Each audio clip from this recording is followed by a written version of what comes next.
You're listening to Politics, a MuggleNet.com podcast about politics in the wizarding world of Harry Potter. As always, I'm Adri, your host and a recovering English major. Today, we're going to be talking about the politics of truth in Chapter 17, the beginning of Harry Potter and the Goblet of Fire by J.K. Rowling. And today we have, again, back by popular demand, Julianna Coughlin. Hello, Julianna. Hello. How you doing? Oh, just peachy. Well, we have a fun announcement, right? Yeah, we do. Julianna has graciously accepted to be the new co-host of Politics. Yay! Can't you hear all the people clapping in the background?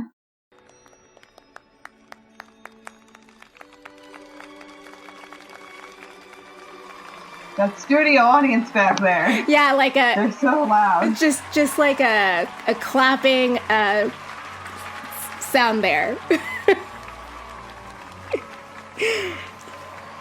I'm so excited to have you on.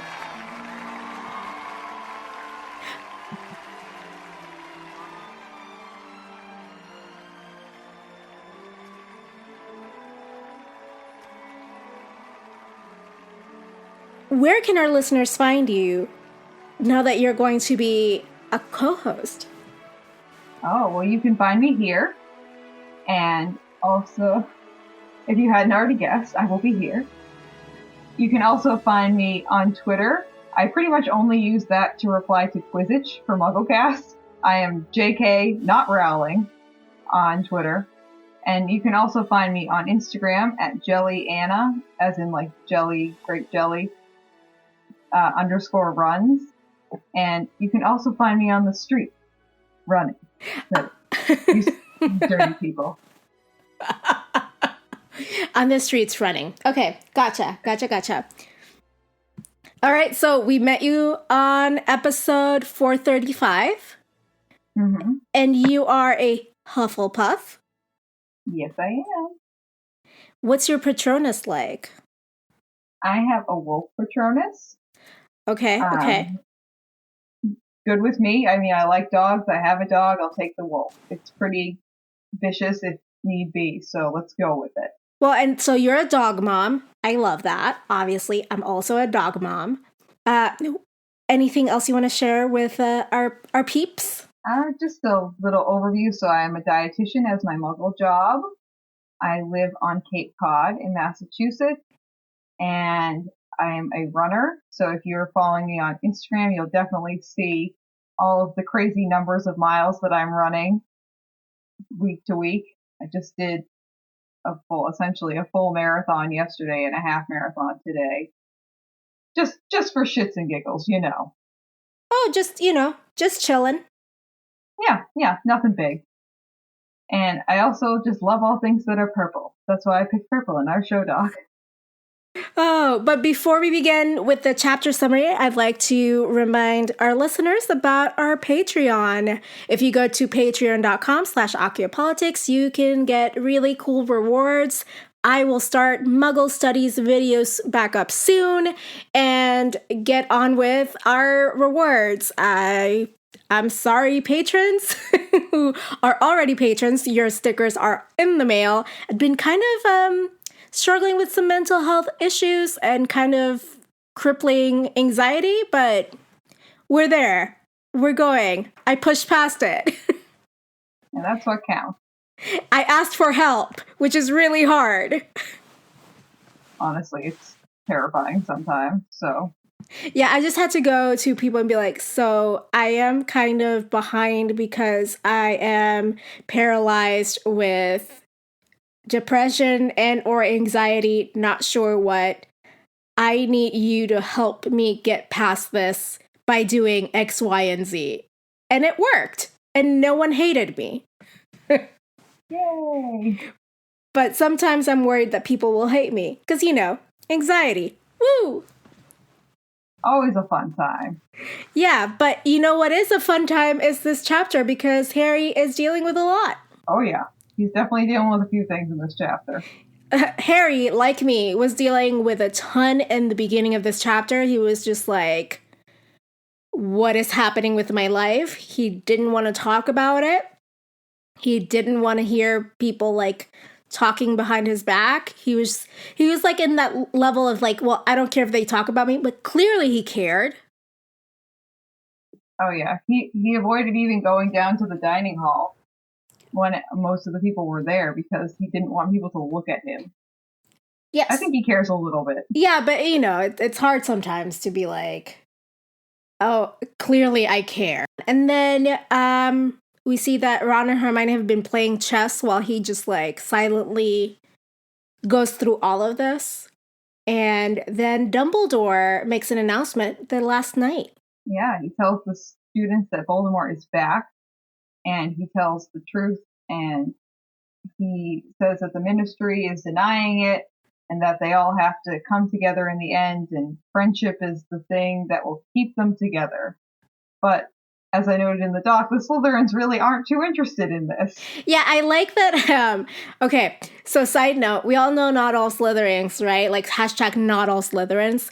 But the way that Slytherins are canonically written about in the book is basically, you know, the evil house.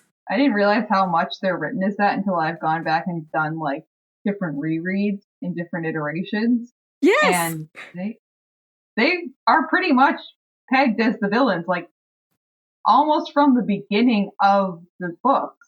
When we first see the Sorting Hat, we're kind of already preconditioned to think that Slytherin is like the house where all the evil things come from. And it's really not. But because we only see through Harry's eyes, I guess, really. We only really see Draco, and so we're like, aha, evil thing, Slytherin. But even on this one, right, they're talking about how the Slytherins did not, like, participate, did not want to cooperate, did not, you know? Like, so I'm like, okay, so, Joe, we need to talk about how you portrayed these kids, and then are like, no, but they're not all bad. I just made them look all bad. I mean, they just did bad things. They're just the ones who are responsible for all the bad things in the majority of the book. But they're fine. But hashtag not all Slytherins.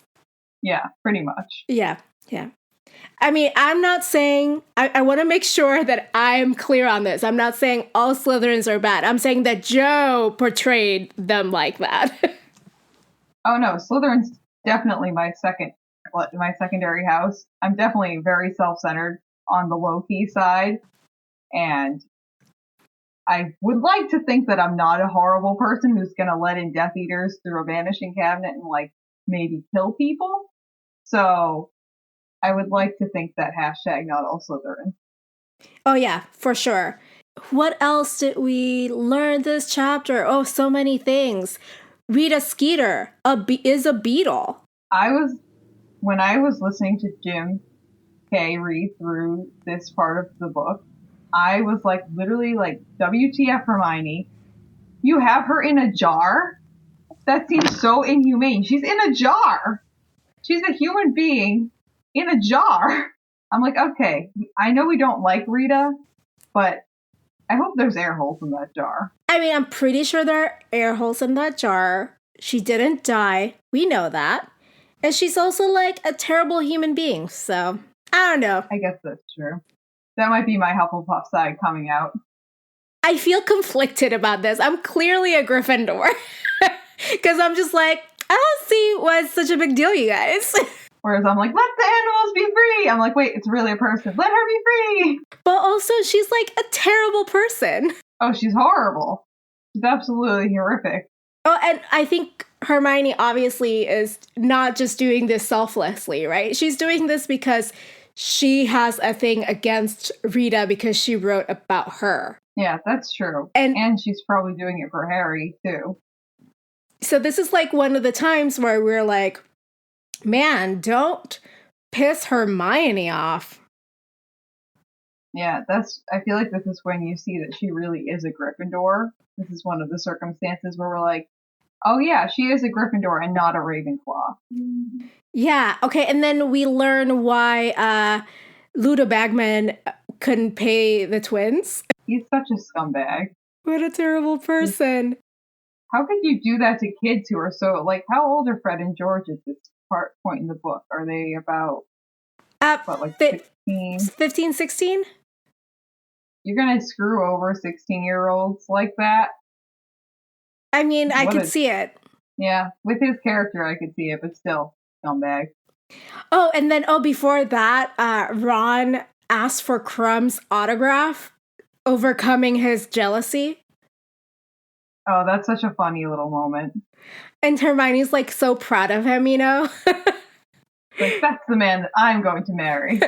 That one. Ron. That one. The one who took an entire year to overcome his jealousy. Yep. No, actually, it was probably more like 6 months because, Yule Ball was in December. But still, that one. I'm picking that one.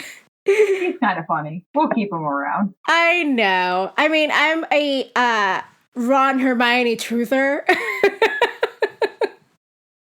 Because I'm just like, well, she needs someone like that's not as intense as she is. I feel like they balance each other out. Yeah, that's my point of view as well. I've been kind of yelled at for it, but it is what it is. Definitely see that. JK wrote what she wrote. She did. I was going to say, we definitely see that in Cursed Child, too. I have not seen or read Cursed Child yet. Don't read it. Yeah. I think we've talked about this. Don't read it. Just watch it. Just go see it. Like, don't even buy the book. Don't look at the screenplay. You don't care. It doesn't matter what the storyline is. It's just a very pretty show to watch. Okay. See, that's good to know. So don't waste your money on the screenplay. Save it for the tickets because they're hella expensive. Oh man. Yeah. How expensive are they? I think the cheapest ones that you can get if you go like on a weekday, like Wednesday, they're around like $80-$90 per show, but you pretty much have to buy two because it's a part 1, part 2 thing. And it depends on where you live because like me and my boyfriend went and we stayed over the night in New York because we went to the 2 p.m. I think it was the first show, and then you come back at 7:30 for the second show in the same day, which is a lot of Broadway in one day. Oh, jeez. Yeah, the show doesn't get out until like 10:30, so we got a hotel in New York. So the whole trip cost us probably around, I don't know, like probably like $800, I would imagine. Oh yeah. But it was only we were only there like 48 hours max. It's pretty expensive for 48 hours.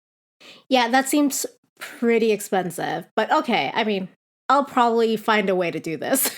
I've heard rumors within the last couple of days since Warner Brothers bought the Cursed Child rights with that whole shenanigans with J.K. Rowling on Twitter just like being just like a hoax, that they might be releasing a recorded version of it that you can just like watch or buy online. Yeah, I could probably do that. I wanted to, if they do that, I want to get that for my mom because I know she would really enjoy the show, but she's never going to pay that much money to go see it. So I think maybe Warner Brothers understands that too. It's a ridiculous amount of money to pay. And considering you pretty much have to see both parts too. Yeah, so. I mean, yeah, gotcha. Okay, was there anything else on the chapter before we got Cursed Child derailed? Oops. Oh, they do talk to Hagrid. I think we're going all over the place. Sorry, listeners. This is definitely not in order. Next time, I'll make really good bullet points. They talk to Hagrid, and Hagrid's like, been talking to Madame Maxime about this, and you're going to be fine, and whatever happens, happens. I was like, Hagrid, I don't understand. I don't think you understand the severity of this. Yeah, and he is also, as we learn again for like the trillionth time, not the best person to keep a secret with, because he almost tells Harry, Ron, and Hermione like what he's going to do with Madame Maxime when they go somewhere. He's almost on the brink of telling them, but then he's like kind of catches himself for the first time probably in the whole series. And Hagrid is a it's big just, mood. I mean, do you know, honestly, like, yeah. just when you're excited that you're doing something, but you can't tell people? Like, You just get, that's Hagrid. it's the only thing you can think of, and then it just ends up coming out of your mouth anyway because you're just like thinking about it. Yes. That pretty much sums up Hagrid. I kind of have that part of myself where I'm like, okay. We're like, a stupid example is me and my friends are doing a Mary-Kate and Ashley slumber party in which we are going to try to watch as many like of those movies as possible. That sounds wonderful. And me and another, like, so it's 4 of us, and like me and a good friend of mine were making like little gift bags, like late 90s gift bags, and we got like little things from. And I told one of the other ones, I was like, oh my god, Leah and I are making these gift bags for the slumber party. It's gonna be great, and it's a surprise. And she's like, then why did you tell me? And I was like, I don't know, I was so excited about it. Oh, I do the same thing. I'm not telling you what it is. It's just I'm excited. I'll ask people what they think I got them for like Christmas. I'm like, what do you think I got you? Or if I buy something that I'm going to surprise someone with, I'll be like, ooh, I got you something. And I like, part of my brain wants them to ask what I got them so I can tell them, but I'm like, I can't do that. It's surprise. Oh, I do that too. Them. Yeah. Oh, I love gifts. Such an issue. I love giving gifts, and I love surprising people. So yeah, I understand. I start planning for Christmas like around this time of year because I want to have everyone have the perfect gift, and I want to have time to like think it through and be like, what can I do? I literally have like an Excel file that I use so I can think of ideas, and then I have the things that I bought for them. And I lose track of things that I buy too sometimes. That's the other issue. I love this. This is such a Hufflepuff thing. It truly it is. Oh gosh, I think, are we done with the chapter? I think we hit most of the high points. Oh yeah, and Harry has to go back to the Dursleys, the end. And they're not excited to see him. Surprise! Surprise! I mean, this is kind of how we know how each book ends except for book 7. And Harry goes back to the Dursleys. Yeah, pretty much. And he's sad. And then Ron says, we'll see you later. All right, so today we're talking about politics of truth, which is a politic I think we've covered a lot in the past. But in this one, I thought it should be truth because everything kind of centers on Dumbledore's like announcement that Voldemort is back, and there's a lot of questioning if that's the truth or not. Yeah, definitely. Plus, this is the chapter, as J.K. Rowling pretty much does with most of her books, where she kind of brings everything to a head and ties up most of the loose knots. So we're kind of seeing all the truths from the book as well in this chapter, like about George and also Rita, what came of that, things that we had loose ends to, we're all kind of tying them up, as Joe pretty much does in every single book. I mean, you have to, because if not, like, you have a plot hole. Essentially, yeah. Yeah, so, this is also a truth, like the Voldemort coming back and Dumbledore deciding to share that with the students, in particular, something that's going to make the Ministry really mad at him. Oh, definitely. They're still in complete denial, and we see that from the paper that Hermione has in the train, too. That the fact that no one's even reported on Cedric's death, never mind the fact that Voldemort is back. Yeah, you could say it's going to get really political real fast in the sense of the Ministry as an entity is going to become way more involved in Hogwarts than it previously was. Yeah, and in the books on the whole, too. We meet way more people who are in the Ministry, politicians, even the outside people from the Muggle world. We meet them in the next coming book. I know, I'm so excited about this. So many things to talk about. Yes. And like you said, the Slytherins are not interested in this narrative. They're like, could you please exclude me from this narrative? We do not subscribe to this. And Draco is like fully supportive of Voldemort coming back because I don't think he understands fully what that means for him. Yeah, he definitely has a very skewed, I guess, to put it nicely, view of what Voldemort coming back is. I imagine in his head he's thinking not much is really going to change, except that maybe he'll get to see Harry Potter suffer a little bit more, and in his head that's a positive thing. So he's just going to get more of a show, essentially. You know what it reminds me of, Juliana? Do you know, like, when the 45th president was campaigning about, like, build a wall and, like, being kind of very anti-immigrant and, you know, specifically Mexican. And, like, all these people were like... He does every day. Yeah, and everyone was like, no, he doesn't really mean that. Or he says the truth like it is, or whatever. And then when he became president, all these ICE raids started going on in these towns where there were undocumented immigrants, and they started rounding them up, and like the white people were like, we didn't think he would do this to us, to our town. Yeah. It was like, well, honestly, that seems really similar. What the fuck did you think was gonna happen? Yeah, that seems like pretty spot on, honestly.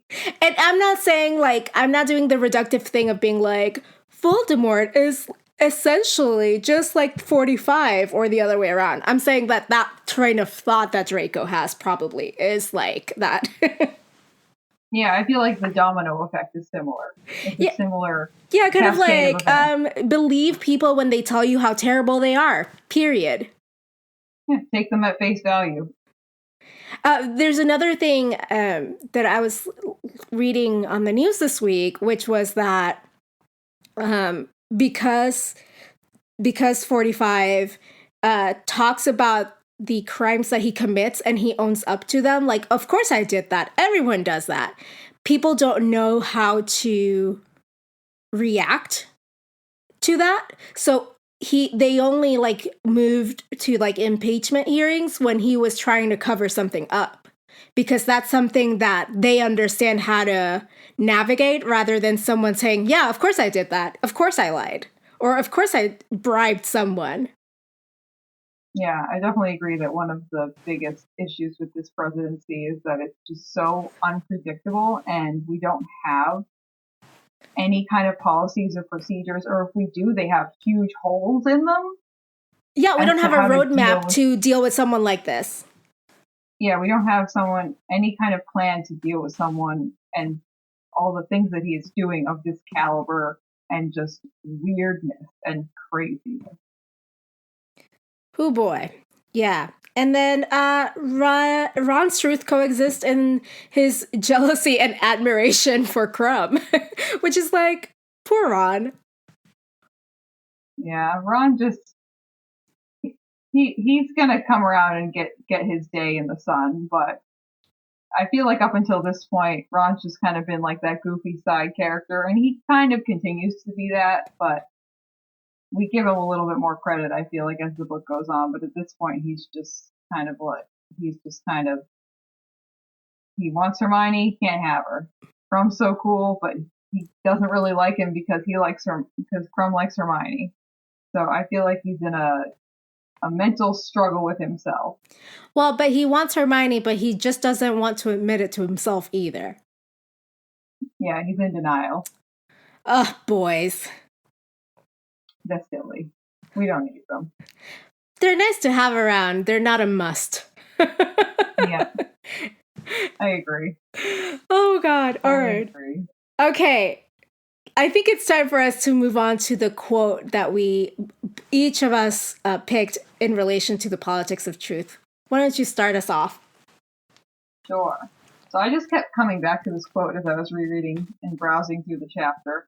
Not 100% sure why this specific quote stuck out to me, but it did. But you know what? You have to go with it. Whatever touches your heart. I couldn't get rid of it, so we kept it.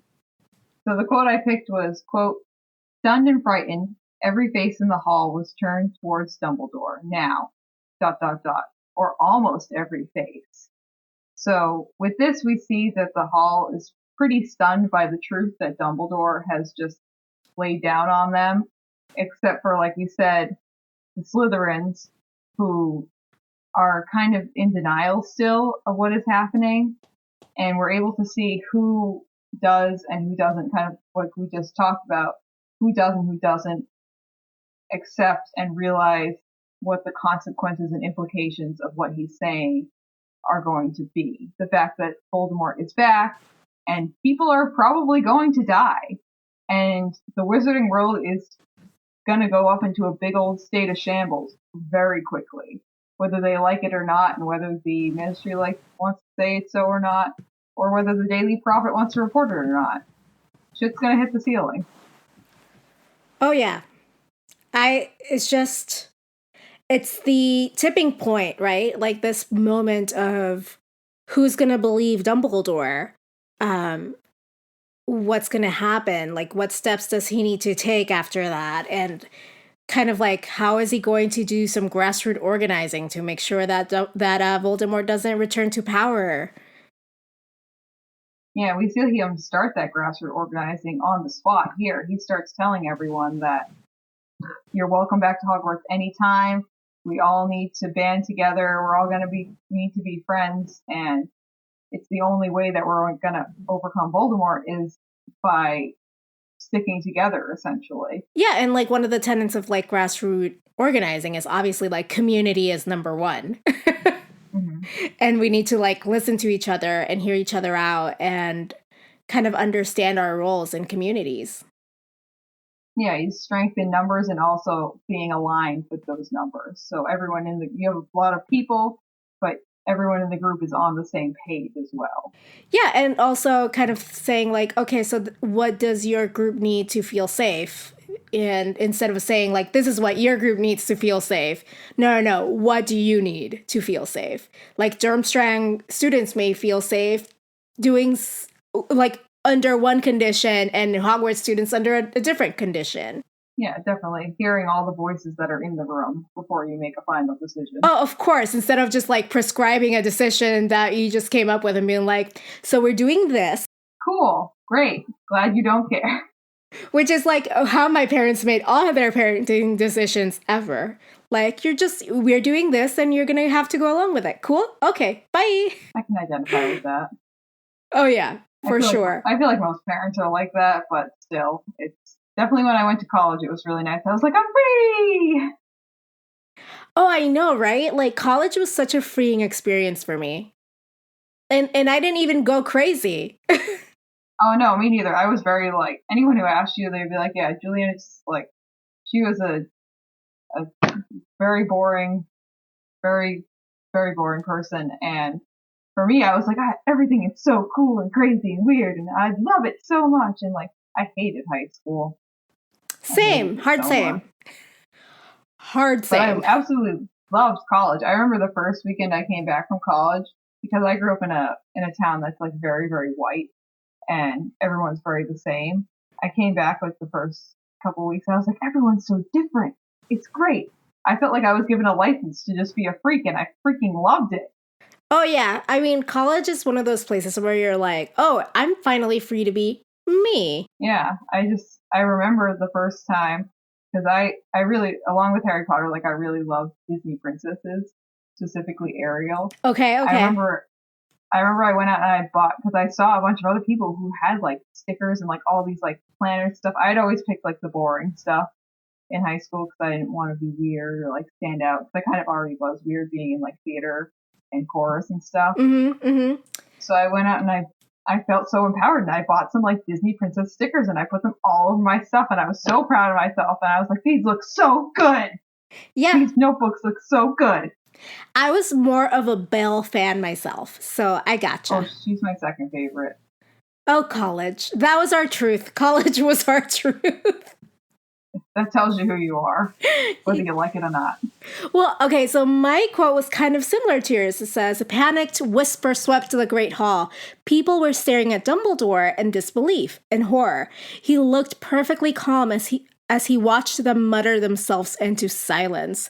So I thought this was really interesting because I think of the truth as something that can be both dangerous but necessary for everyone to understand, and it's something that can inspire conversation and also silence.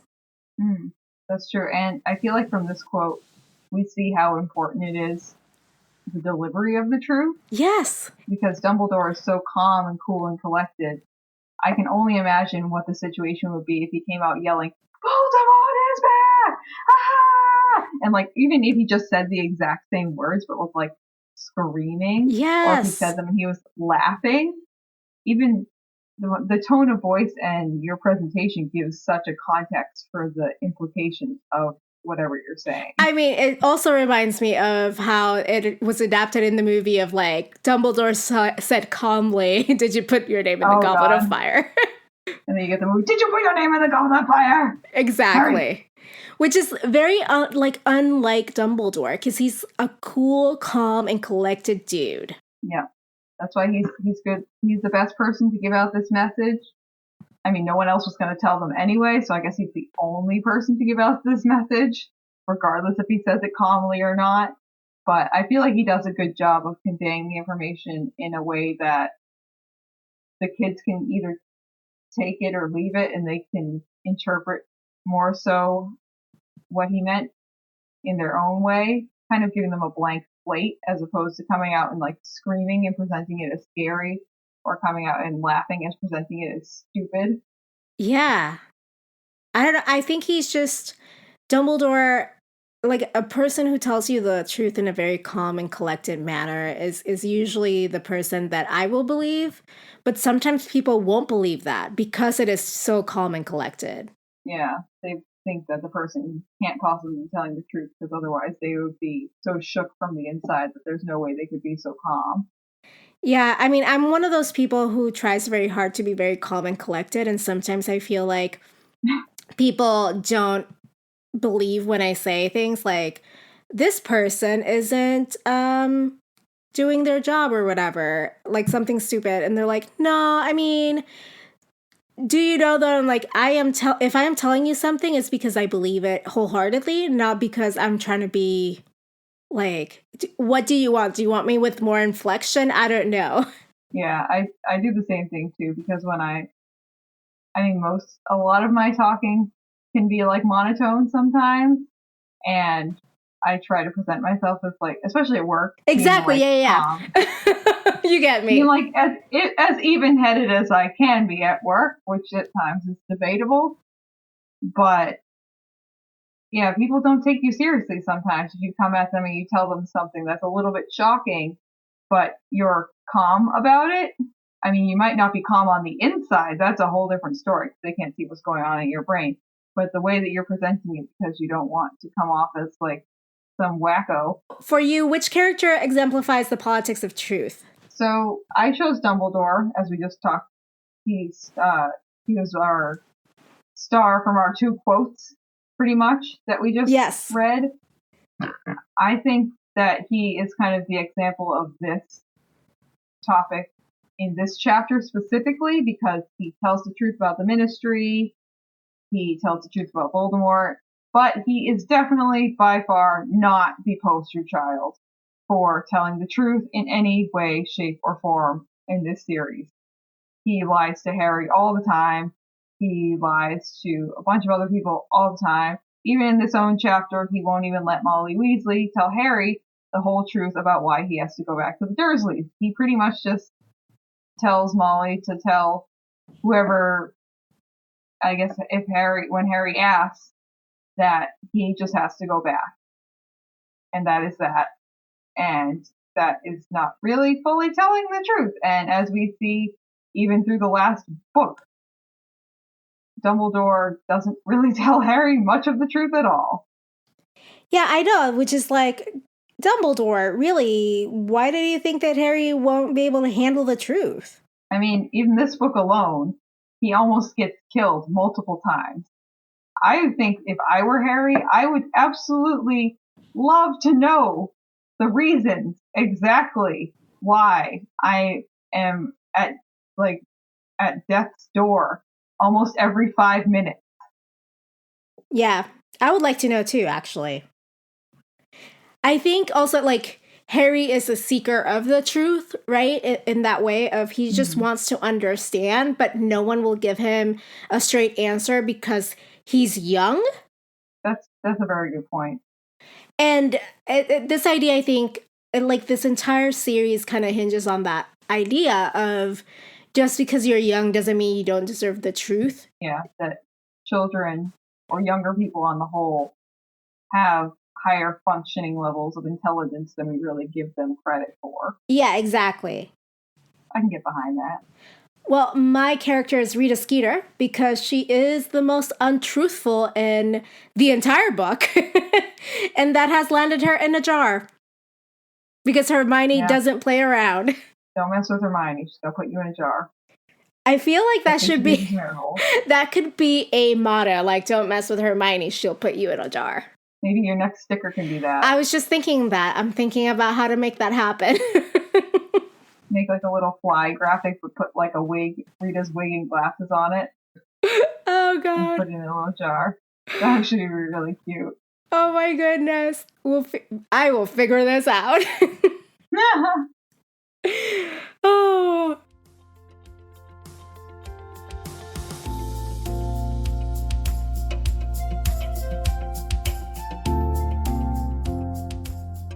I think we're done for the day. Juliana, what media have you been consuming? Oh, so this is one of my favorites, and this is the show that I can watch over and over and over again because it is a warm hug for your brain. It's the Great British Bake Off. It's so relaxing. I don't know if it's the combination of the British accents and the music and the fact that everyone just like helps each other, which is the weirdest thing. The first time I watched it was the weirdest thing on a competition show because I was thinking these people are helping each other finish their baked goods. That doesn't usually happen on an American competition show, but they help each other. And if you need a nice warm hug for your brain, please go watch the Great British Bake Off. There's new episodes every week now. I sound like I work for them. I love that you say it's a warm hug for your brain because I feel that way. And I couldn't put it into words. If I am having a really crappy day, I know that if I watch one of these episodes at the end of the day, I will go to bed feeling so much better. Yeah, no, I feel that. I also feel that way about Queer Eye on Netflix. Oh, Queer Eye. I think that was my thing I was watching last time I was here. Oh, see, there you are. Like it's just like a warm hug for your brain. Yeah. Especially when they have like that white dog at the end. Oh, what's his name? I can't remember. I can't remember his name, but he's so adorable. He's cute. He lives in the apartment with them. Oh, I can't remember his name. He has a weird, funny name. I'll remember it later. I'll be walking down the street with my dog and I'll be like, ah! That name. Ah! I'll just like yell it out loud and everyone on the street will look around me and be like, okay! I'll be like, it's fine. I remember the dog's name from Queer Eye. It's okay. This is my truth. I am living my truth and you can accept it or not, but it is the truth. Oh gosh. All right. I was reading / listening because who has time to read words anymore to The Sisters by Dervla McTiernan on Audible, and it was part of their free. They have 2 free things every month on top of your credits, and it was 2 sisters. One is a barrister, the other one is a cop, and they're working together to solve this mystery. It was really cute. And by cute, I mean empowering. That sounds actually really interesting. I might have to go see if I can get that too. Also, like, it was, Irish, and I am obsessed with anything not American right now because, our lives. I'm totally sold. Any kind of accent. Yes, it's just, and so I joke with my husband because he's, his parents always say like, our ancestry is Irish. And I'm like, I'm learning about your people. That's like me. And he's like, okay. Speaking of Irish things that I enjoy, also Dairy Girls season 2 is on Netflix. Amazing. That's something too. I need to watch more like European TV. Yes. Just because, one, again, the accent, and two, I just love like some of the dry humor that comes from over there. Do you know what Dairy Girls is about? I don't know what it's about, so please explain. So Dairy Girls is like this TV show that kind of banks on like kind of nostalgia and politics of like I think it's mid-90s in Londonderry, Ireland, and it talks about all like these things that were going on about around that time, but it also is about kind of like this group of female friends, and you know, one of them in particular, her name is Erin. She's the protagonist, and she is amazing. There's a lot of humor in it, a lot of Catholic humor in it, and I grew up Catholic, so I kind of I feel it in my core. So I think there's a little bit for everyone. Oh, I should definitely watch this show then, yeah, because my family grew up Christian Catholic, so, and we're Irish. Yeah, so there you go. You go learn about your people, Julianna. I will learn about my heritage. Thank you very much. I'm sure it's so accurate. Oh, it is so good. I've watched season 1 at least twice, and my husband was asking me the other day if I wanted to watch season 2 again. You're like, yeah, actually I would. Actually, not a bad idea. I love it. All right, so before you have some stuff that you want to say, promo, if you want. Yeah. So if you guys are looking to hear more of my lovely deep tones, you can find me on the Speak Beasty podcast, which is also one of our sister podcasts on MuggleNet. Yes. They are the in-depth breakdown of all things Fantastic Beasts. I will actually be on this coming week episode of Speak Beasty briefly because we have another fun mystery interview. Not Dan Fogler again, someone else. So if you want...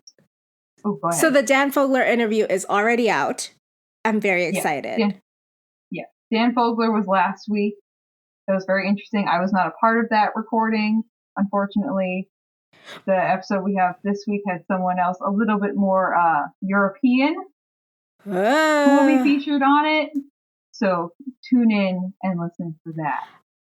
But you know who was in Dan Fogler's interview?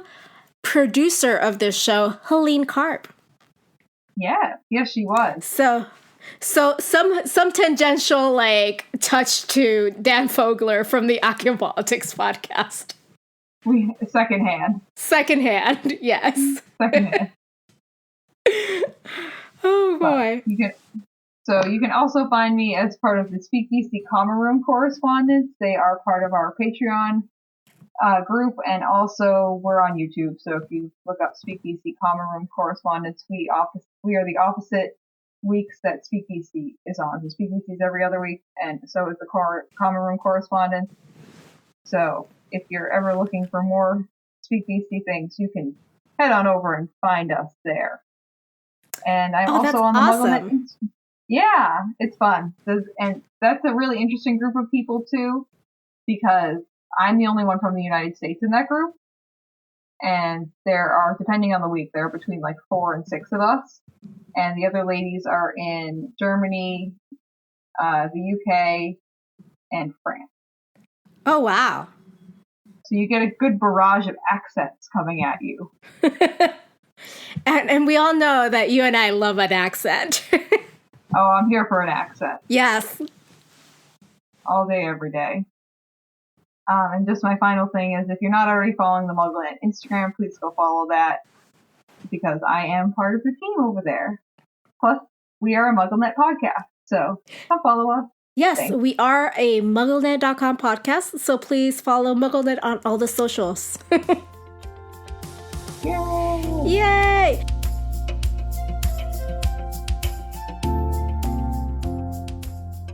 Thank you so much for listening to this episode of Ocupolitics. That's it for the show today. Let me know your thoughts at info@ocupolitics.com or on Twitter at Archaeopolitics, also on Instagram at Archaeopolitics. Trying to make that more active for y'all at some point. But join us next week as we talk about the whole of Goblet of Fire and our thoughts about the politics in it. But until then, politics managed. Support this podcast for as little as $2 a month on patreon.com/Archaeopolitics. Follow the pod on social at Archaeopolitics on Facebook, Instagram, and Twitter. Email me at info@archaeopolitics.com with your thoughts, theories, and favorite moments of the series. You can also leave me a voicemail to be featured on the podcast at 915-996-1699. Theme music is Think Big by Scott Holmes. This podcast is brought to you by MuggleNet.com.